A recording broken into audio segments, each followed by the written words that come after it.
Hello friends, today we are going to read the lesson The Best Christmas Present in the World from CBSE Board 8th Standard Honeydew Book 2nd Part.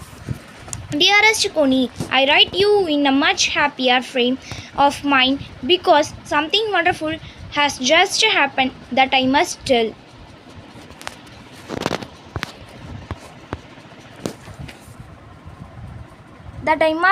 You about at once. We were all standing in our trenches yesterday morning, Christmas morning. I was crisp and quite all about as beautiful a morning as I have ever seen, as cold and frosty as a Christmas morning should be.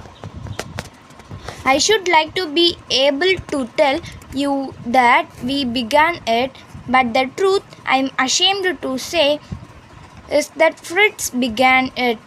First, someone saw a white flag waving from the trenches opposite.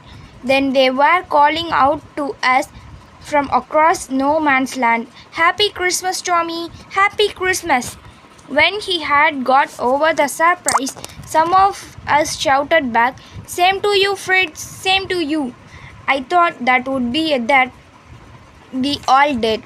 But then suddenly one of them was up there in his great coat and waving a white flag. "Don't shoot, lads!"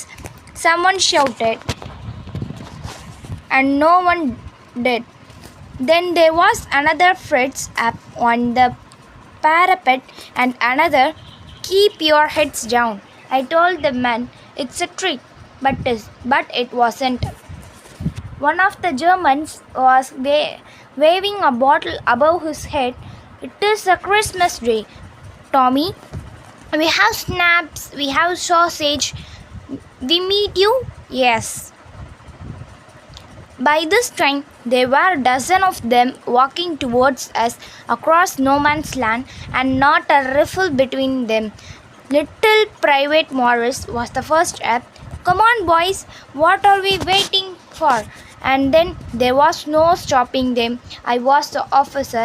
I should have stopped them there and then, I suppose, but the truth is that it never when occurred to me I should. Along their line and ours, I could see men walking slowly towards one another, grey coats, khaki coats meeting in the middle, and I was one of them. I was part of this. In the middle of the war, we were making peace.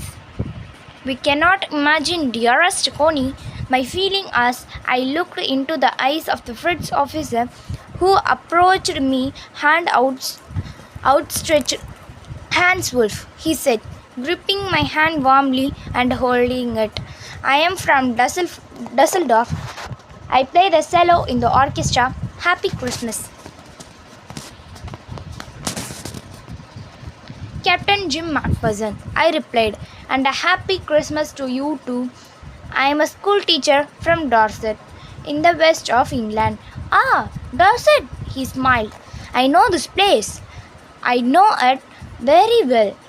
We shared my rum ration and his excellent sausage, and we talked Coney. How we talked! We spoke almost perfect English, but it turned out that he had never set foot in Dorset,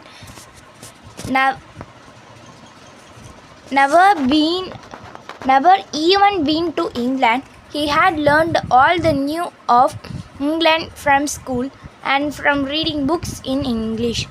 His favorite writer was Thomas Hardy, his favorite book, Far from the Madding Crowd. So out there in no man's land, we talked of Bathsheba and Gabriel Oak and Sergeant Roy and Dorset. He had a wife and one son, born just 6 months ago. As I looked about me, there were huddles of khaki and grey everywhere, all over no man's land, smoking, laughing, talking, drinking, eating. Hans Wolf and I shared what was left of your wonderful Christmas cake, Coney. He thought the marzipan was the best he had ever tasted. I agree. We agree about everything, and he was my enemy. There never was a Christmas party like at Coney. Then someone I don't know who brought out a football. Greatcoats were dumped in piles to make goalposts, and the next thing we knew, it was stormy against Fritz out in the middle of no man's land.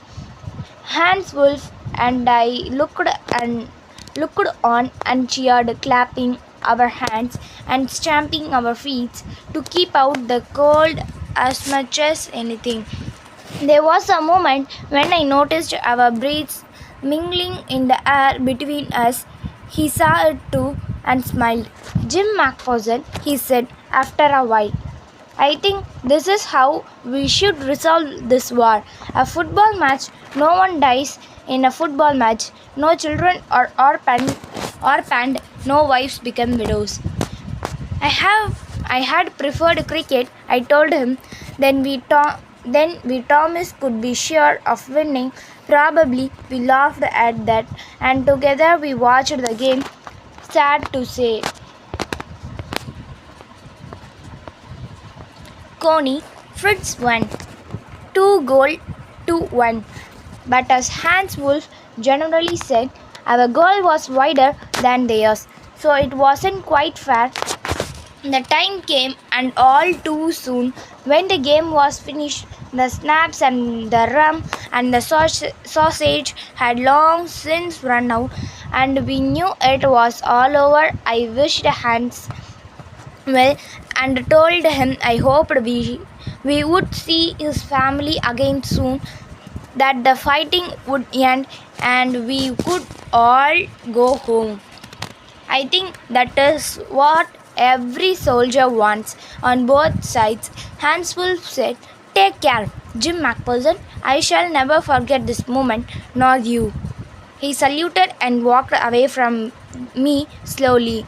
Unwillingly, I felt he turned to wave just once and then become one of the hundreds of grey-coated men drifting back towards their trenches.